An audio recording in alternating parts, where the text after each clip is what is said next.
Welcome to video number 4, the outreach process. You've found a market, hopefully. You found a particular unit size in a particular part of the city that you think is profitable.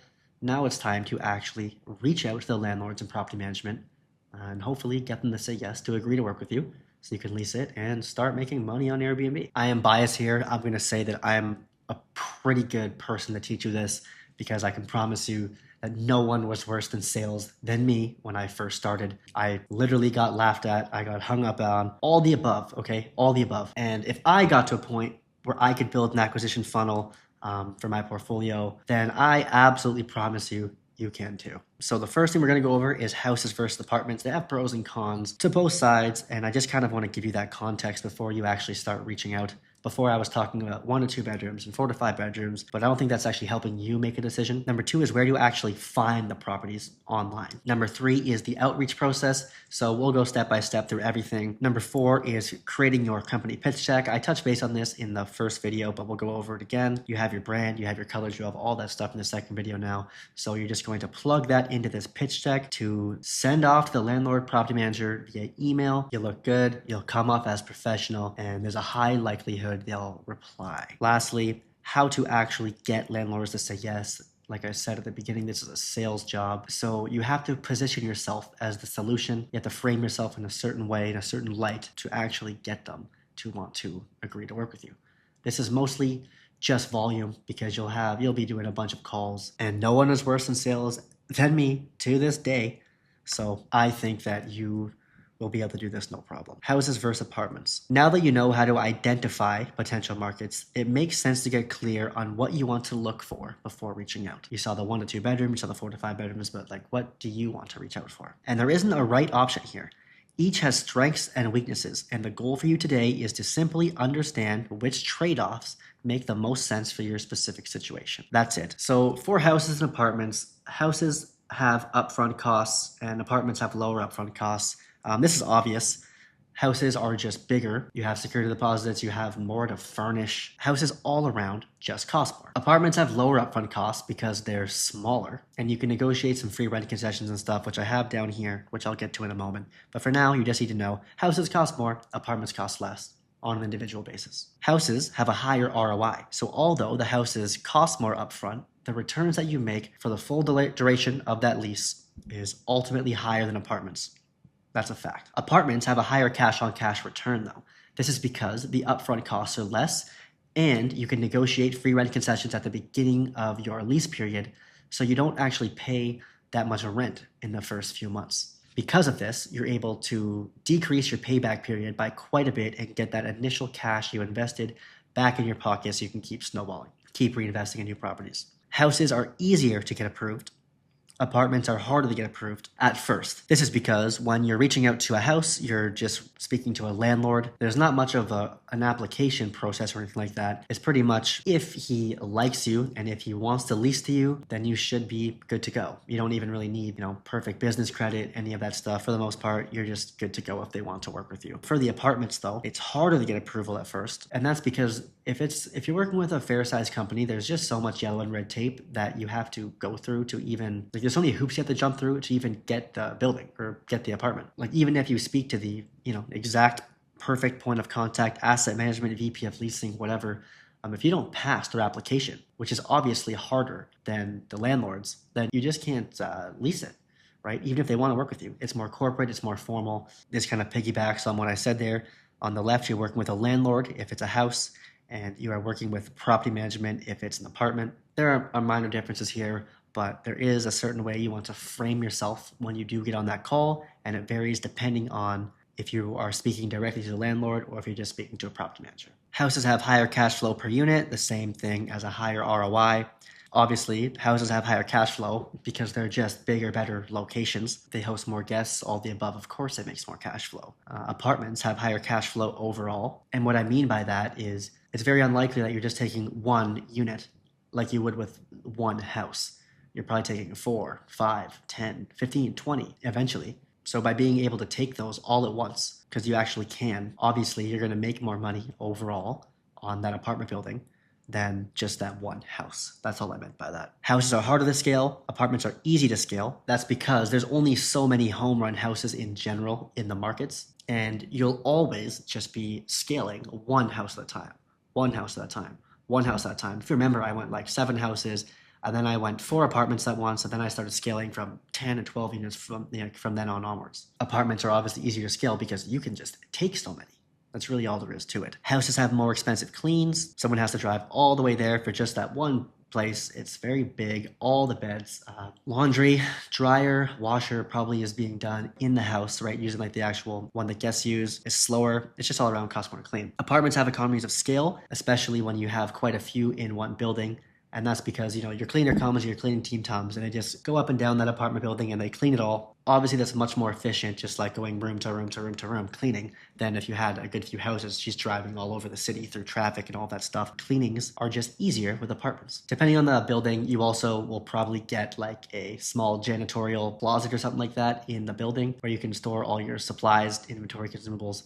So your cleaners can just go right there, then go up and down. It's super efficient. Houses, though, obviously make more money. So you don't have to be as efficient. Doesn't really matter if you pay a bit more for your cleaners. Houses are much harder to get upfront rent concessions. This is because in most cases, not all, but in most, you are just renting from a guy that has his 9 to 5 and maybe an investment property or 2 or 3. And how's he going to be able to cover that free rent concession? Like, he just eats the cost. It's just less likely compared to a property management company. They don't even own the building, right? They're just managing it. They can very logically deduce that if they give, 2 months free on the front end, but you take 20 units or 10 or 5, whatever, over the course of those 2 years, the NOI on that building will notably increase due to the, the reduced vacancy that you're offering. I'm just trying to get at, it's much more logical and less emotional for the apartments. They don't own it. Houses are easier to operate compared to the amount of money they make. All you really have to do is have your cleaner do the basic inventory and consumables refills, mow the grass in the summer, sometimes shovel maybe, and that's really all there is to it. Apartments become operationally complex really fast. You have multiple check-ins, check-outs daily. You have to keep track of your inventory across the board. You have to bring in virtual assistants to handle the guest communications that are going on all the time between 5 or 10 different guests all at once. You need to use something like the Monday.com dashboard that we have to keep everything in track. It's just a different game, right? If I add my own bias, I'd say houses are objectively better for someone starting this on their own, especially for a first location. The reason is it's easier to get approved, okay? They're generally in higher demand, so there is more margin for error on the market deal analysis side. Even in the video I just filmed for you for market analysis, you can see there's a reoccurring theme that 4 and 5 bedrooms onwards are generally, they're less supplied in the market. And 3, straight up, they just make a lot of money. You can get your feet wet, you can get your operations down, you can get everything nice and smooth, and then move on to apartments when the time comes. With that being said, almost every Airbnb portfolio, including ours, eventually becomes heavily apartment-based, and the reasons are simple. There are only so many home run houses in the right places that will match your criteria and be available for lease, so you are constrained by default. Even if you wanted to go exclusively houses, there's only so many, right, that match your criteria for arbitrage in the right locations. It's just not practical. Even if you are able to find them, you can only scale so quickly this way. Hypothetically, even if you could find one once a week, this would still be considered horizontal growth. This is just one unit at a time, right? Just 1, 2, 3, 4, as opposed to going 1, 3, 5, 10, 15, 25, because that's kind of how the apartments play out, right? And then lastly, dealing with one landlord per house means multiple landlords, which is just honestly annoying. I said before, these people tend to have more of an emotional attachment to their home. They want to do walkthroughs more often, and all of this stuff is just annoying, if anything. And the reasons for this, not the annoying part, everything else, is very similar to traditional real estate. Investors will usually start off with single-family homes and, do great, but if they keep growing, they eventually move into multifamily and larger buildings with lower returns per unit because there are simply not enough home-run single-family deals to deploy their growing capital, and even if there were, going one house at a time is just inefficient. Obviously, there's nuance here, but when you get to a certain level, just picking up one at a time limits your growth, and you have so much cash flow coming in that you can't even deploy it. You don't even have a vehicle to deploy it in. That's why we all end up in apartments one way or another. Same reason the biggest investment firms have basically zero single family homes under their portfolio. It's just the way it is. What I mean is this. For example, down the road, if you have enough cash flow to take on 15 units in one building, that would be roughly 14 to 16K per month total. Cleans are cheaper, everything is centralized, and yes, it's a bit more work to manage, but once it is set up, that 14 to 16K shows up immediately. With houses, the unit individual economics are better, but you cannot find them fast enough to reach that same 15K in any reasonable time frame. There are simply not enough good houses available to scale that quickly. Because of that, it becomes physically impossible to scale to any meaningful portfolio size in a good time frame relying on houses alone. So too long didn't read, TLDR. If you are doing this 100% on your own, I believe you should start with a house and then graduate to apartments. From there on, whenever a solid house falls on your lap, just take it. They're easier to get, you'll get your operations down, you'll make a good chunk of money, it just makes sense. By that time, a few months down the road, a year down the road, you will be able to pass these applications for the apartments anyways, right? You probably couldn't pass before anyways. So you'll be able to pass, and then you graduate to apartments, good for you. You'll find some solid houses that match your criteria, and then you just take whatever comes your way that makes you money. I have 100% on your own written here because most of our clients start with apartments. It's a little bit different, right? Because they're leveraging our systems, our operations, all that stuff where they can facilitate the complexity of the operations of a few units right off the bat. It's a little bit different, right? We can help them get VAs and cleaners and all of that stuff so they're set up for success. But for you, like I did, like most people did that started this, just get a house, make a bunch of money, okay? Very quickly, these are the 3 highlighted points I want to touch on the differences. The rest are meh in the sense of what I want you to understand like right now. Houses, higher ROI, okay? Apartments, faster cash on cash return. One makes you more money overall. One brings the money back in your wallet faster. And this is due to the lower upfront costs, obviously, but the bottom here, houses are harder to get upfront rent concessions and apartments are easier. Now, this should be factored into your core strategy. Because if you have like goals of growing a big business, even though I said houses are the best way to start, it might be harder to achieve that goal because although there's a higher ROI on houses, undoubtedly, you might bootstrap yourself and actually run out of cash. I got really, really close to doing this the first time. I just got lucky in terms of seasonality. Like I started ramping up into the high season when I really started running out of money to continue growing. But like if you're trying to get to 30, 40, 50, 100 units in the first year, like it's physically impossible if you just go the houses route unless you have infinite funding or huge money reserves. And I think that's an important distinction for you to know. So assumptions here, but now that you know which route you want to start with, let's move on to where to actually find the properties. So the first and most obvious place to start is Zillow, and it's the one I will be walking you through this video. You'll understand why I said first when we get into it, but it's the perfect first place to start. Second is apartments.com and other rental sites. Some places aren't listed on all platforms. It's always good to check more than one. We've got a lot from Zillow. We've got a lot from apartments.com and other rental sites. Not as many as Zillow, but for some reason, people and landlords are not posted on all of them. So doesn't hurt to look. Number 3, Facebook Marketplace, underrated, offers direct access to the landlord. When you go on there, you're literally just messaging Steve or like message John, the landlord, right? You can get direct contact. There's no leasing agent, none of that. And you can pitch your services. Networking, another super underrated one. Okay, if you have any real estate experience, guys, or even know someone who does, a family member, a friend, anything. This is the fastest way, one of the fastest ways to get your first deal. I know many people who landed their first unit simply by attending an event, a meetup, webinar, whatever, and presenting their company pitch deck, the one I have for you in this video, or printing out their one-pager and just bringing it with them. We have a client that I absolutely love named Patricia. So she had a decent little network built up over the years, and she has built her entire leasing portfolio just from these events, just from networking with people she already knew. It's actually crazy. I don't even think that girl or those girls have reached out ever on Zillow or apartments.com or Facebook Marketplace, okay? So if you have some sort of network that you can leverage, by all means, print out that one-pager and do it. And then honorable mention here, not super relevant to you right now, but I just want you to understand, and that is built relationships. So each time you get a new location, you get a new relationship with someone who wants to work with you. This builds over time as you grow until you start getting offered new deals basically every week. Just understand the first deal is the hardest and it only gets easier. This is, part of the reason that Vacarya started, right? Between Aaron, Karsten, and I, all of our individual portfolios. And for you, once you start reaching out after this video, every time that one says yes to you, every time, that's a new built relationship that's in your network. And this is what happens, okay?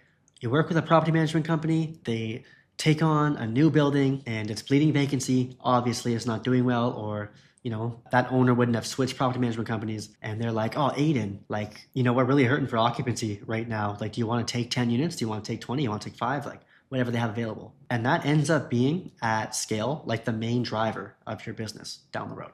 All these relationships with property managers and landlords are just acquiring new units and new buildings, and they just want you to lease it so they don't have to worry about it. And then on the back end, you also have your acquisitions team at the time. I know right now it's just you, but you'll have your VAs working every day on this outreach that I'm about to show you. So you have like this nirvana, for lack of a better word, right? You have your acquisitions team just pumping, reaching out to everyone in the markets that you've asked them to, build relationships, all asking you to take on their new units and their new houses and all this stuff.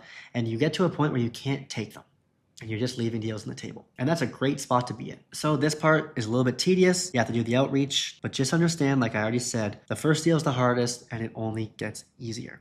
Today, we'll be focusing exclusively on Zillow as the starting point for sourcing potential properties. This is a personal preference and the way we do it at Vacarya. I'm trying to stay as close to our real process as possible so you can just follow what is working right now. We have an acquisition team working full-time on this Monday to Friday. So, we are doing tons of volume. But if you commit to this yourself, you spend, a few hours a day on this, it's pretty unlikely that you won't get someone that wants to work with you, and then you can sell them on it. And truthfully, this is a pretty low leverage task. Like, you can outsource this for really cheap, and you don't need an acquisitions team. You don't need 10 or 8 or 5. You just need one. Just having one guy in the background doing this stuff is already a huge unlock. It allows you, as the entrepreneur, to spend your time on higher leverage activities. Now, the thing is, how do you train them if you haven't done it yourself? So we've all put the reps in. It's a little bit tedious at first. Just get to the first yes, get to the second yes. Then from then on, I think it makes sense for you to find someone to do this for you. I have the job offer, the job description, the onboarding, all of that stuff for you on the Monday.com board. I've already showed you, and I'll show you again in a second. So yeah, you gotta learn this for now. We know what we're looking for. We've already done the work in the last video to narrow down where we're actually going to look. Now we're ready to start the actual outreach process and see where we land.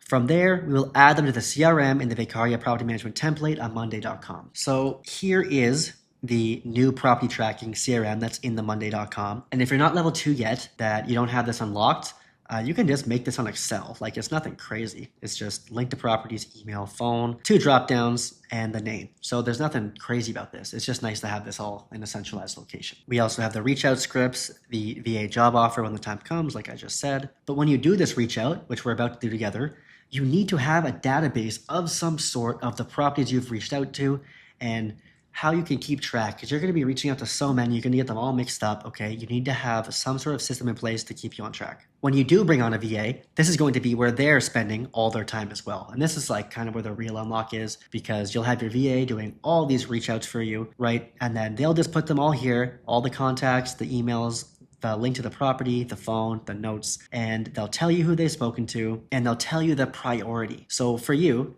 a little bit down the road after you learn this and you put someone else in your place, all you have to do is jump in on this lead generation board, click priority, see the ones that are urgent or hot, read the notes, and just go follow up.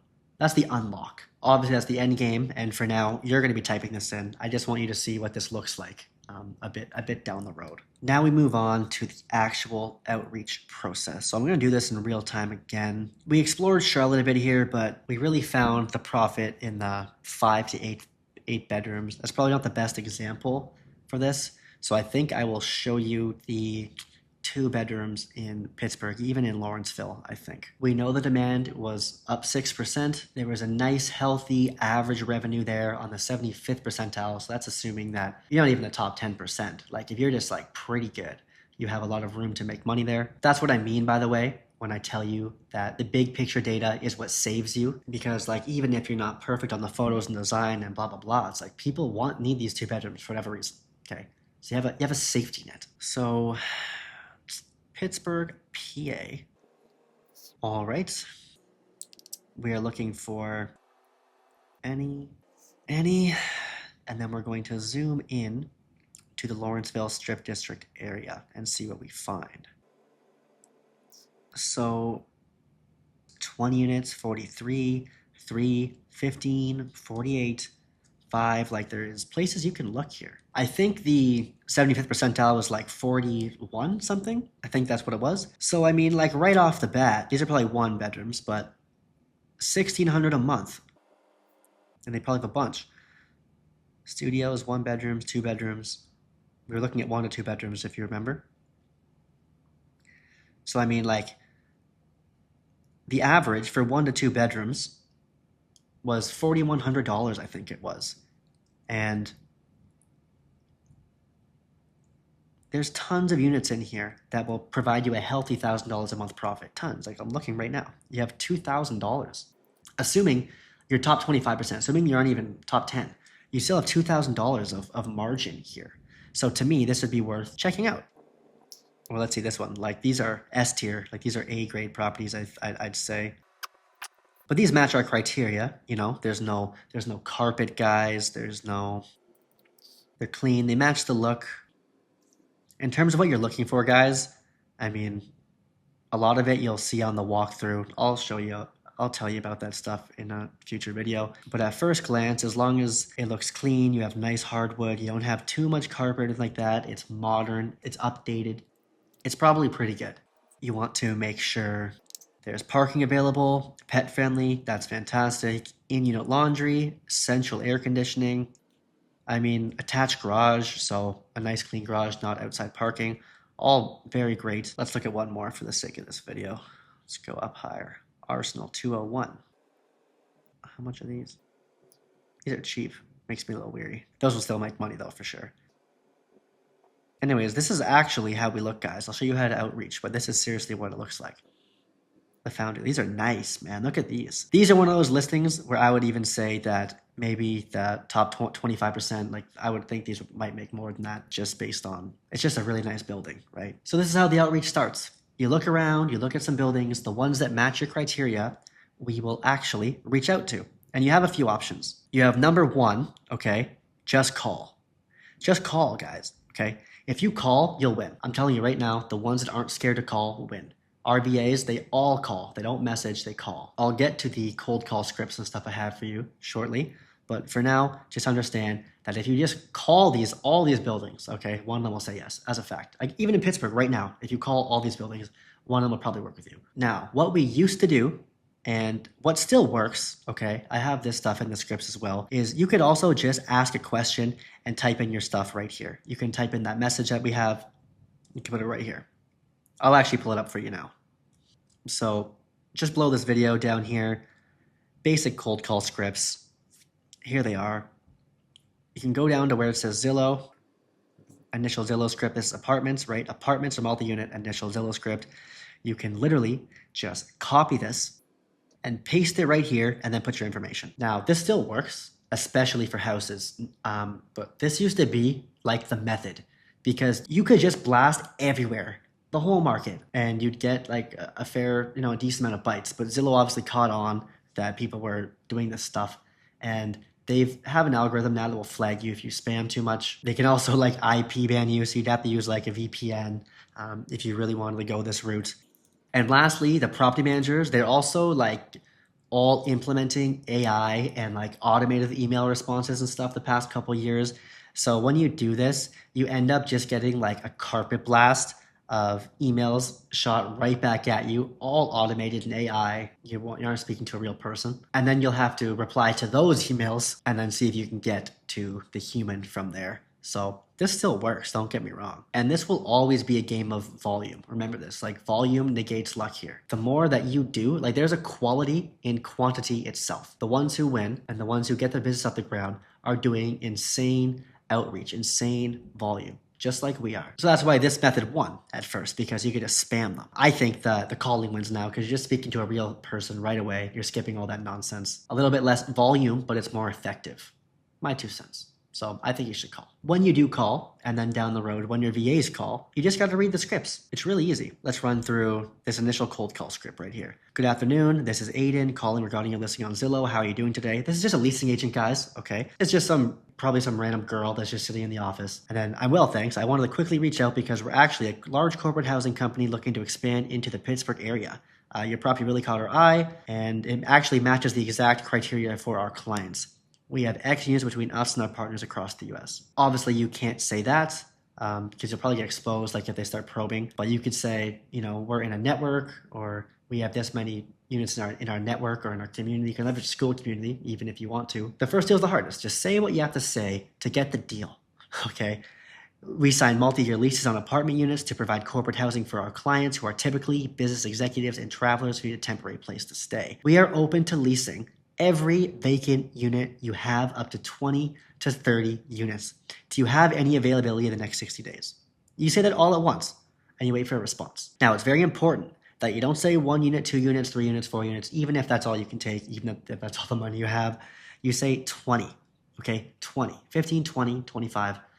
And that's because that, in most cases, is above the leasing manager's pay grade or the property manager's pay grade, not literally, but I meant this will move it upstream to the right point of contact. All you're trying to do here is get to the right point of contact. If you happen to get them on the phone, it's your lucky day. But for the most part, there is a layer of defense between the person that you need to talk to and the person that answers the phone. That's why this is great when your VAs handle this down the road, because they just put all this stuff here. They give you the notes, they give you the contact for the right person. You ditch this tedious stuff.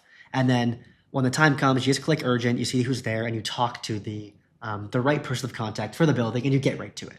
If you say just 3 or 4 properties, they'll just be like, they might not take you seriously, or they might be like, oh, we don't do corporate leasing, all this, all that. But if you talk to the right person, they make the rules. They don't do corporate leasing until they met you, right? And that's happened pretty often. They don't necessarily do corporate leasing or short-term rentals.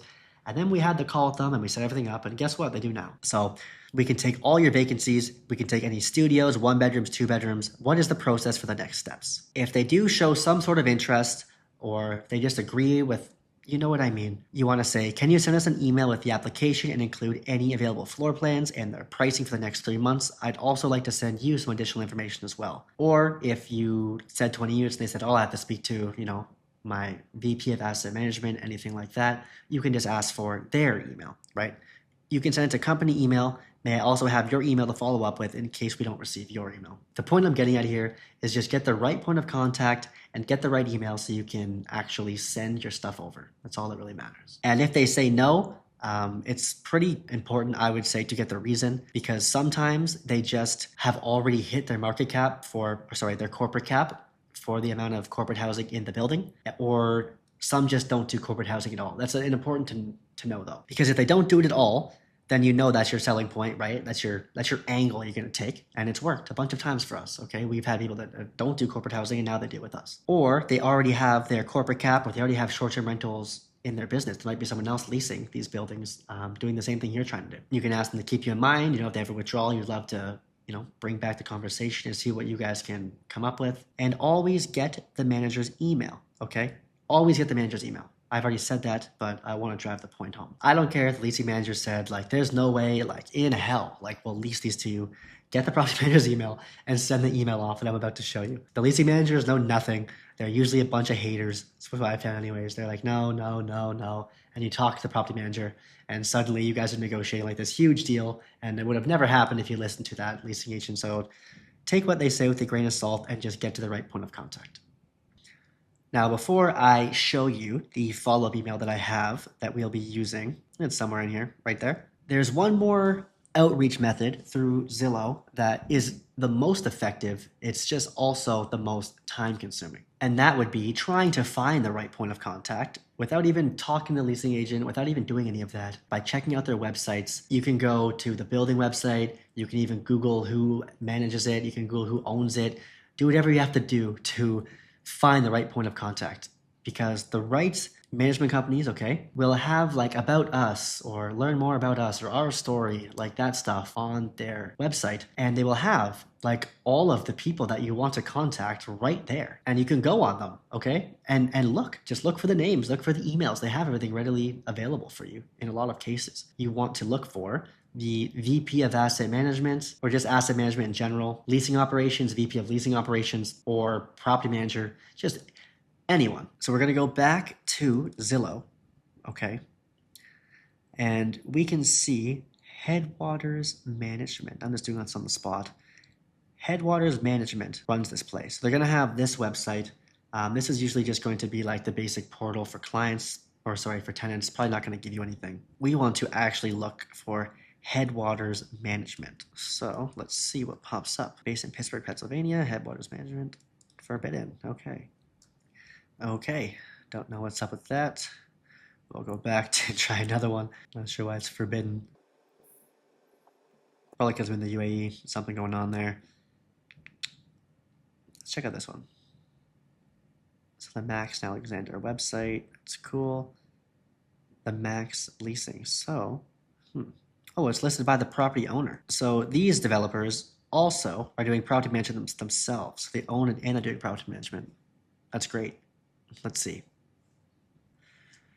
We are here. As I said, guys, I'm doing this in real time. I'm not quite sure what I'm going to find.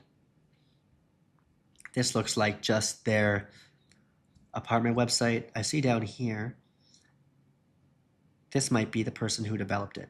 Anyways, even just from that, we have a different phone number here you can potentially contact.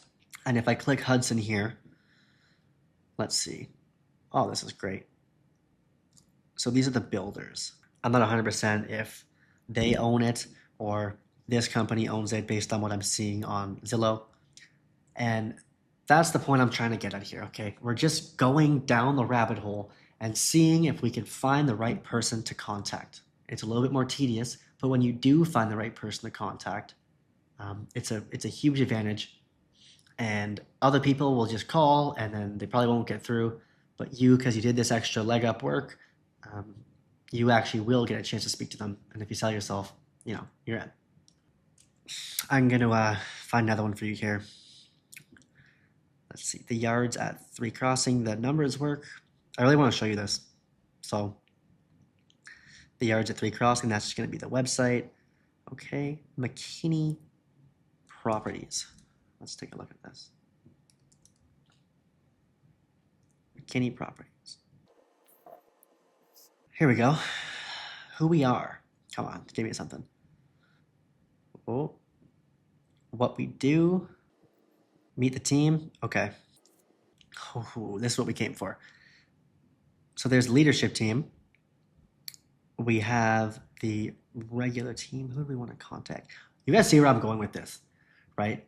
Like if we just call this number or ask this question, we're either getting a bot or we're getting a leasing manager that you have to, you know, say the right things to even get them to maybe bring you to their boss. You'll win this route just by volume if you have, you know, if you're in a place with tons and tons and tons and tons of apartments. But if you're limited and you're looking into a very specific part of the market, going this way makes more sense. So like, perfect. Executive VP of Property Management. And look at that. The LinkedIn is right there. That's beautiful. These guys all have their LinkedIn, just like I was saying. So you can contact them, you can reach out to them on your own without any Zillow, anything like that, right? And just see if you can have a conversation with them. Because I guarantee you, this guy can call pretty much any shot in these buildings. For example, they don't take smart locks. Oh, they do now. They don't do corporate housing. Well, they probably do now, assuming that you pitch yourself correctly. And at the very least, you can just bypass all this stuff and just get right to talking to the right person. From there, if you were to talk to this guy, I would reach out to them in a very similar fashion that I did in the basic cold call scripts. You just want to send them an email and send them your pitch deck, or call, have that initial conversation, and then ask for their email to send them some information over. That's pretty much it. This whole outreach process might seem a little all over the place to you, and honestly, it's because it is. This is what our VAs are doing. They're reaching out via Zillow, just the actual straight messaging. They're calling. They're digging around the internet, trying to find the right person to contact. This is what they're doing, and this is what you should do too. Anyways, guys, after you've got the email, regardless if it's from your initial call right here, or it's from you sent a Zillow message and they responded, or you found someone like Mike here through checking out all their websites to see if you can find the right point of contact. Regardless of that, this email that you're going to send is going to be the same, and it looks like this. Leasing at Kinney Properties, I just made that up. Partnership opportunity, the email that you got, whether it was the phone call, Zillow, you spoke to LinkedIn, whatever, okay? The email that you got. Hi, name, I hope you're doing well. My name is Aiden. I own a corporate housing company with 378 now units in our network. We've recently vetted your property in Pittsburgh, and it seems like the perfect match for our clients' needs. You can read this on your own time, but we provide housing for business travelers from companies like Amazon, BCG, High Hospitality, and are looking to expand our inventory. I've attached more information about our company and included our website for your reference. Please let me know when you're available to discuss lease terms and logistics. I'd love to sit down and show you how our partnership can both add value to your property and make your life easier at the same time. Now, that pitch deck I keep talking about, okay? Here's where it comes, because in this email, I send this. Right? So a lot of their questions that they're already going to have are answered for them right here in this pitch deck. It looks professional. It looks clean. It looks like you do this for real. You're not just some dude trying to put their property on Airbnb. You look like a short-term rental company. And it's worth them learning more about in many cases. So you're going to send that off. Then you're going to come back to your new property tracking and you're going to fill it in. And that's really all there is to it, guys. Volume's the name of the game here. If you call enough people, if you reach out to enough people, if you find the right person to talk to enough times, obviously, you're going to get someone that wants to work with you. That's it. And then you build those relationships. Like if I built this relationship with Mike here, and then Mike takes on a new property, and he knows that we do good work together, what do you think is going to happen? He's going to reach out, and we're going to take more and more and more on all the new buildings that they acquire. That's just how this goes, guys. Hopefully that was enough context for you. I tried to dive deep there and be a bit more subjective and just like go through how I would do this in real time to give you guys at least an idea of how that works. I've already shown you the pitch deck, but I'm going to show you once more. I have this for you available right underneath the video. All you have to do is add your logos, add your company name, all of that stuff, switch your brand colors, and you are good to go. You can send emails just like I did, and you will get a response. So just having this alone will save you a lot of headaches. And over here, you have your company one-pager as well. I think this works really well in person, but you can also shoot this out as well. You can shoot them both out. You can do whatever you want. But I figured I'd throw this one in here as well. This one has also given me a lot of success, and I am just trying to give you what I have so you guys can win. That's really all there is to it. So how to get landlords to say yes. Before we get tactical, you need to understand one thing. Getting landlords and property management companies to want to work with you is a sales job. Okay, you are in a sales role in your own company. You have to position yourself as a solution. You have to tie yourself as a solution. That's it. Now, if you have no sales experience, I didn't either. The good news is it really isn't a big deal, and that's because the objections you'll hear are the same every single time. This isn't a deep sales call where you're trying to, get $25,000 from someone where you need to peel back all the layers on why they're making objections and how to get them to actually say yes, right? It's the same objections over and over. What about parties? What about this? What about that? It's the same stuff. That means you get to have this conversation repeatedly and master it while it's their first time having it pretty much every time. Since the objections are the same, you just know what they're going to say. Eventually, you can just take these calls while driving. Well, it doesn't even matter because you already know they're going to say the same stuff and you have the answers for it because you've had these calls so many times. In traditional sales, people tend to have, aside from the obvious like price objection, stuff like that, people have very individual reasons why they're not doing something, right? And you have to, be a good salesman and peel back the layers and actually get there. Here it's logical. It's very logical. Your only job on this call is to directly tie your business as the solution to their problem. That's it. Depending on whether you are dealing with a landlord or a property management company, the problems you need to solve will differ. So landlords are a bit more emotionally attached to the property by default, even if they say they are not. A landlord is thinking, is my asset safe and being taken care of? That's pretty much it. It's generally just a person who has invested in a few properties for passive income, just some dude's uncle that owns three properties nearby, and all he wants to do is not get a call at 2 a.m., just wants some passive income. It's 9 to 5, just picture that in your head. Property management simply runs the building. PM is thinking, how do I keep this building full, reduce tenant turnover and the associated workload for us, and look good to ownership? That's pretty much it. Less vacancy, higher NOI for the building, happy owners, they take a rev share, 7-8%, whatever usually. They make more money too. Everyone wins, okay? They don't care about the actual property, right? They're running it like a business. Sometimes you find a mid-sized investor with a good few houses who act more in line with how PM would, and I just have in brackets here, these are 10 out of 10 relationships. I've actually had one of these ask me for the criteria we could look for so he could buy and then flip and then rent it to us long term. So in most cases, you'll find just a regular dude trying to rent out his house, but you will get lucky sometimes and find these mid-sized guys that are doing buy and flips and maybe just taking on like triplexes, fiveplex, like, you know, these are really, really good partnerships when you're just starting out. As long as you understand the difference between like the landlords and the property management, here are the problems we solve for landlords and property management. So number one is reduced vacancy and tenant turnover. They get only one long-term lease with a professional operator instead of repeated tenant turnover, leasing cycles, downtime between occupancies. This is going to be the biggest angle for apartments. They don't need new tenants, don't have to run applications, don't have to put everything on Zillow, apartments.com, and all that stuff that we just saw. They don't have to do anything. And they get consistent income that they know is secured over a few years. Next is rent secured against your revenue. So rent is supported by your company's operating revenue, not a single tenant's ability to pay with a single stream of income. And your angle here is you always get paid first. Whatever we make as leftover is our profit. So everyone gets paid, and then Aiden gets paid, assuming we've done our job.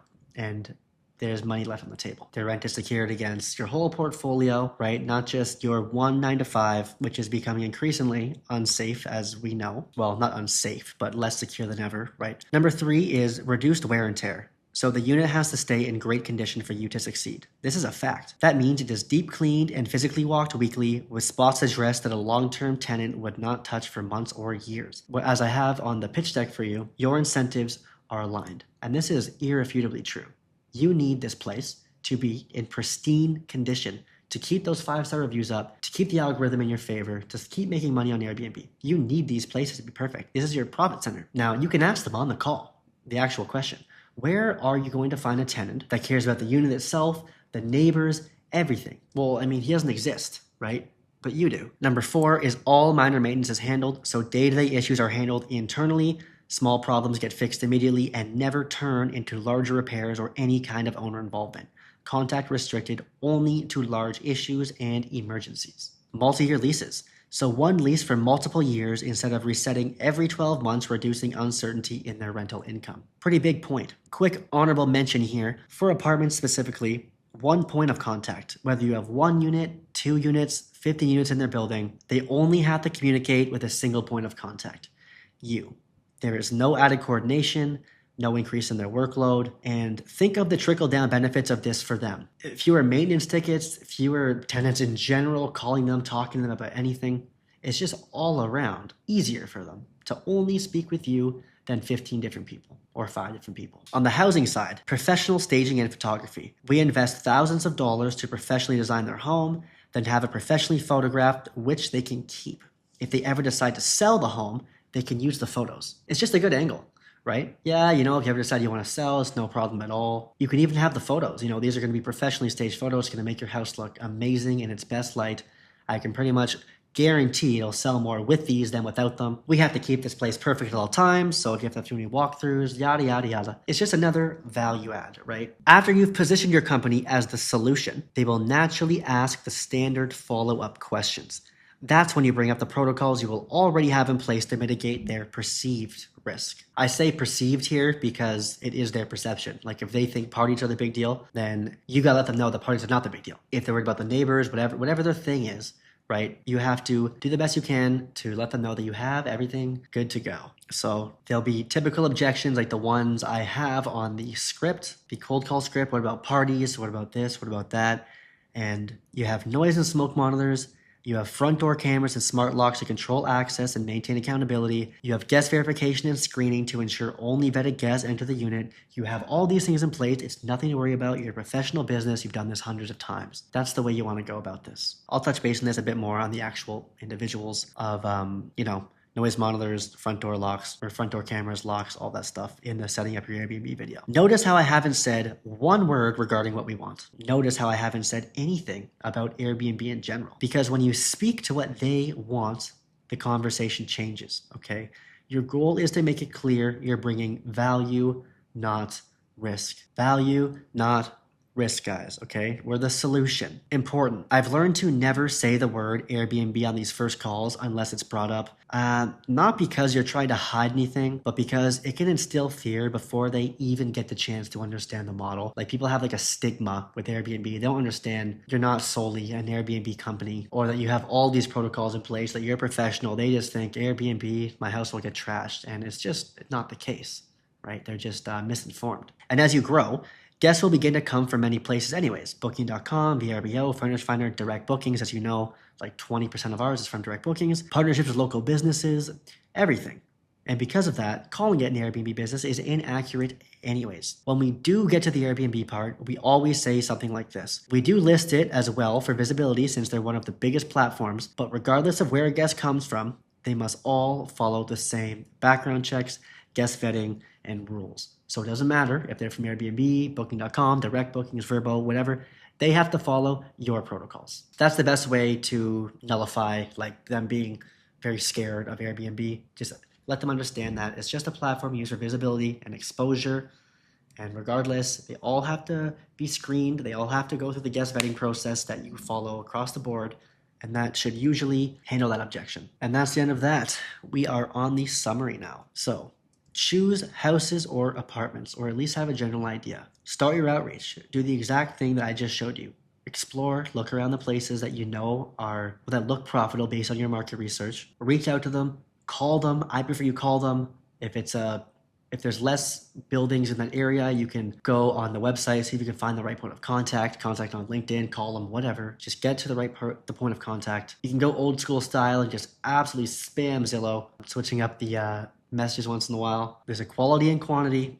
Volume negates luck. Just do a lot of it for a good few days in a row, and you will make progress. Okay. Number 3, create your pitch deck. I've been through this in a couple of videos. Just add all the logos and colors and company name that you have from that second video, starting your business, and add this into your email and really add it wherever else you want to. Remember to sell the solution. Always be thinking that this is a sales job. If you want, there's tons and tons of free sales content on YouTube. There's amazing books, spin selling. Like, if you don't feel confident with sales, just spend a bit of time learning it. I promise you'll be fine. The objections are the same every time. You just get to keep getting better. And lastly, track everything in a CRM. I have themonday.com for you to get to level 2. For whatever reason, if you're not level 2, you just haven't engaged enough in the community or what have you, or you're on YouTube right now and you're not even in the community, you can just copy it on Excel. Like, you can just pause the video when you see the CRM and just make a replica on Excel. Like, you don't have to use it. I'm just trying to make this as streamlined as possible. As long as you track everything in a CRM though, you're good. That's it, guys. If you want help with this, host vacarya.com/book. As always, everything that we just spoke about for the last hour, we will handle on your behalf 100%, and you will get a cash flowing Airbnb within 30 days. That is an absolute fact. Testimonial.io/Vacarya if you have any honest feedback or want to share your experience. If you have ways I can make this better or certain videos I need to make more clear, I would love that feedback here. Or if you just want to leave me a compliment saying, Aiden, you're great, I'll remember it for the next year probably. Next up, we are running the numbers. This is where we deep dive on the individual deal analysis. This one's a bit more granular, a bit more nitty gritty, but it gives you so much clarity and just so much peace of mind when you've done this due diligence. When you're setting up your property, you don't have to worry about it. You know that you're probably going to make a good chunk of money. Yeah, I'll see you there.